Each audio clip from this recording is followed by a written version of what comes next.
Himalayan में एक major issue है कि इसका कौन से जब भी आप ऑफ रोडिंग करते हो ना, ये जो आप देख रहे हो गोल्ड चेन, मुझे ये सर्विस पड़ा 15,000।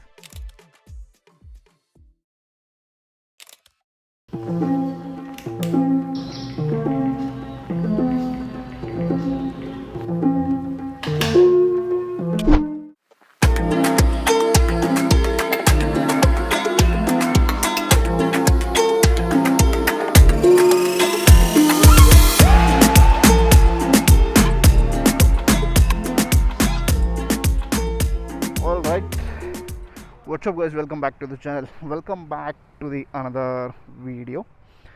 ये कोई राइड एंड रिव्यू वाला वीडियो तो होने वाला है नहीं, बस मैं आपके साथ अपना एक्सपीरियंस शेयर करने वाला हूँ। Let's go.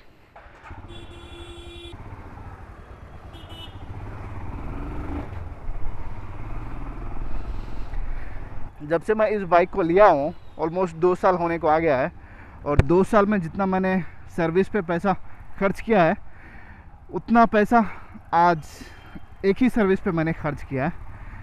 ऑलमोस्ट मुझे 20,000 के आसपास पड़ा। क्यों पड़ा, क्या क्या मैंने इस बाइक में चेंज करवाया है ऑलमोस्ट 21,000 किलोमीटर के बाद, वो मैं आपको थोड़ी देर में लिस्ट आउट करता हूँ।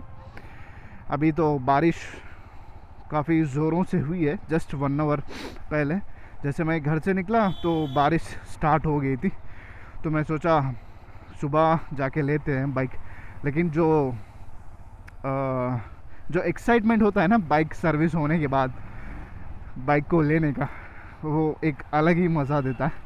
देखो भाई, मैं अपनी बाइक को ज़्यादा देर तक गैरेज में नहीं छोड़ सकता, क्योंकि मुझे ऑन देन एंड देर अपनी बाइक रेडी चाहिए। तो इस वजह से हाँ, मैं वेट नहीं कर पाया। एक्चुअली मैंने प्लान किया था सुबह जाके ले लेंगे, अभी क्या ही कर सकते हैं। Can't wait, really excited. थोड़े बहुत इसमें मेजर चेंजेस इन्होंने किए हैं।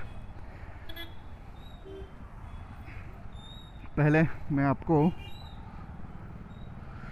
मैं खुद टेस्ट ड्राइव ले लूँ,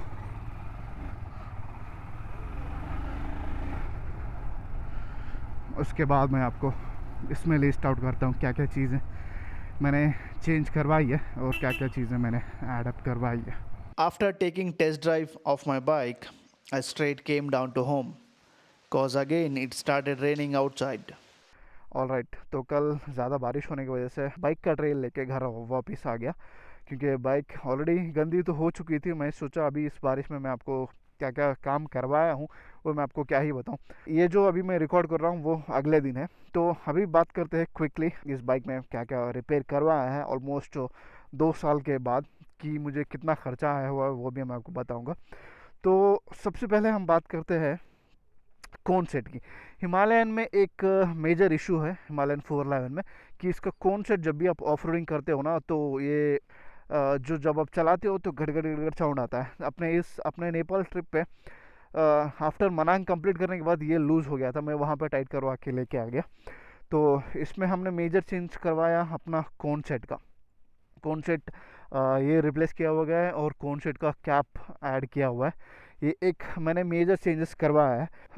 एंड जनरल सर्विस तो होता ही है, एंड प्लस जो पीछे का रियर बैक ब्रेक पैड्स होता है ना, वो मैं बहुत कम ही यूज़ करता हूँ। ऑलमोस्ट मान के चलो 30-40% ब्रेक पैड्स पीछे का यूज़ करता हूँ, और आगे का जो ब्रेक पैड्स है ना वो मैं 70% आगे का ब्रेक पैड यूज़ करता हूँ। तो इस वजह से मुझे आगे के ब्रेक पैड्स आफ्टर 20,000 किलोमीटर के बाद आगे के brake pads, stock brake pads निकाल के दूसरे आफ्टर मार्केट ब्रेक पैड्स लगाने पड़े। ये एक दूसरा चेंजेस है।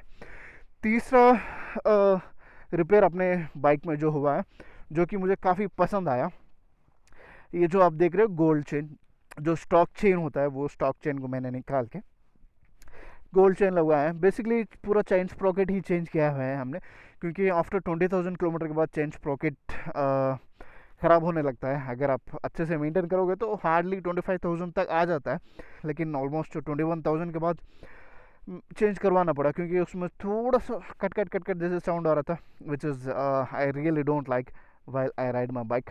So this was the third change, gold gold chain जो भी है इसका नाम है, इसको हमने रिप्लेस करवाया। और बाकी के जो जनरल सर्विस है वो, और शॉकअप्स गियर में जो ऑयल आता है ना वो चेंज करवाया है कि रिप्लेस करवाया है। एंड ये जो यहाँ पे ये जो सील है ना ये चला गया था, इसको हमने टाइट करवाया है। ये भी निकल रहा हुआ था, इसको भी हमने ये करवाया है। अभी तो फ़िलहाल इतना सब कुछ करवाने के बाद भी मुझे ना थोड़ा सा आउट ऑफ 100% में 20% सेटिस्फिकेशन नहीं है, क्योंकि जो कौन सेट का इशू आता है ना वो चलाने पे, जब मैं चला रहा हूँ बाइक तो वहाँ पे थोड़ा गड़गड़ करके साउंड आ रहा है। तो भाई लोगों ने कहा है, गैरेज वालों ने, कि आफ्टर 100 किलोमीटर के बाद एक और छोटा सा उसको एडजस्टमेंट लगेगा, देखेंगे क्या हो सकता है। सर्विस की बात करें, अगर being a Himalayan owner in Bangalore, it's very difficult to find a good service garage for my Himalayan. I really don't trust the Royal Enfield Himalayan service guys, because I have been gone through all the experience. So I have completed my fourth service, 1, 2, 3, 4, up to 4 service I have gone to Royal Enfield service showroom. But after that I felt it's not a good idea to go in Royal Enfield showroom for the service. So अभी last ये जो service है ना ये हमने करवाया था expedition Motors से, जो कि अपने को एक अपने भाई ने रेकमेंड किया हुआ था। काफ़ी अच्छे बंदे लोग हैं। मैं एक और सर्विस सेंटर देखा था, लेकिन वहाँ के रिव्यूज़ मुझे उतने ख़ास नहीं लगे। जो एक्सपीडिशन मोटर के मैंने रिव्यूज़ देखा तो वो ऑलमोस्ट टॉप नॉच थे। तो अभी एक और एडजस्टमेंट के बाद देखेंगे क्या हो सकता है। हाँ, तो अभी इसको मुझे, इसका सर्विस जो भी मैंने करवाया है ना, तो इसका मुझे कॉस्ट पड़ा, यहाँ पे मेरे पास स्लिप भी है, मैं आपको बता देता हूँ। जितना मैंने 1, 2, 3, 4 सर्विस में पैसा खर्चा किया हुआ है, उतना उससे कहीं ज़्यादा ये फिफ्थ सर्विस में मैंने खर्चा कर दिया है। तो ऑलमोस्ट मुझे लगा यहाँ पे engine oil and oil filter 275, oil flush 277, air filter 398, throttle body cleaning का 350, spark plug 178, front brake pad 271, 4 coil 1800, chain sprocket का 3335 rupees.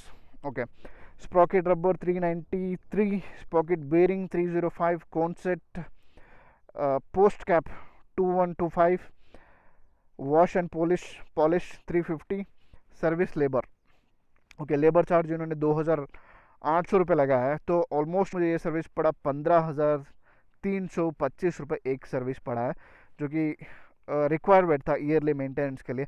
After coming from Nepal, bike was really not in a good condition and I want my bike to be top notch because she is my heart.